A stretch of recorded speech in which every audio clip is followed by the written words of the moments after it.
చిత్తూరు జిల్లా అనంతపనాయుడు కండ్రిగలో జరిగిన రోడ్డు ప్రమాదంపై అన్ని కోణాల్లో దర్యాప్తు చేస్తున్నట్లు డీఎస్పీ సయ్యద్ మహమ్మద్ అజీజ్ తెలిపారు. ప్రమాదానికి కారణమైన ట్రాక్టర్ డ్రైవర్ను అదుపులోనికి తీసుకున్నట్లు చెప్పారు. ఘటనలో మృతి చెందిన విజేంద్రకు ట్రాక్టర్ యజమాని వెంకట చలపతి నాయుడికి గతంలో మనస్పర్ధలున్నాయని, ఉద్దేశపూర్వకంగానే చంపేశారని అనుమానం వ్యక్తం చేస్తూ విజేంద్ర కుమారుడు రూపేంద్ర ఫిర్యాదు చేశారన్నారు. ఈరోజు మన నగరి అర్బన్ పిఎస్ లిమిట్స్ లో ఏఎన్ కంట్రీగా అనే విలేజ్ దగ్గర ఒక యాక్సిడెంట్ జరిగిందని మనకు 4 o'clockకి ఇంటిమేషన్ రావడం జరిగింది. సో దీనిపైన ఇమీడియట్గా మన ఎస్ఐ గారు, సిఐ గారు రెస్పాండ్ అయ్యి యాక్సిడెంట్ స్పాట్కి చేరి అక్కడ ప్రైమా ఫేసి ఇన్వెస్టిగేషన్ చేయడం జరిగింది. సో అక్కడ ప్రైమా ఫేసి ఇన్వెస్టిగేషన్లో అది యాక్సిడెంట్ అని మేము నిర్ధారించాము.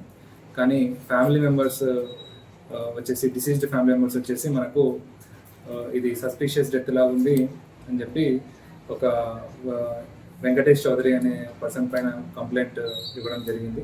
అదేవిధంగా వాళ్ళు అనుమానం వ్యక్తం చేయడం జరిగింది, వాళ్ళు ఏమైనా చంపుంటారు అని చెప్పి. సో మేము ఆ యాంగిల్లో కూడా ఇన్వెస్టిగేషన్ చేస్తాము ఫర్దర్గా కేసు కట్టేసి.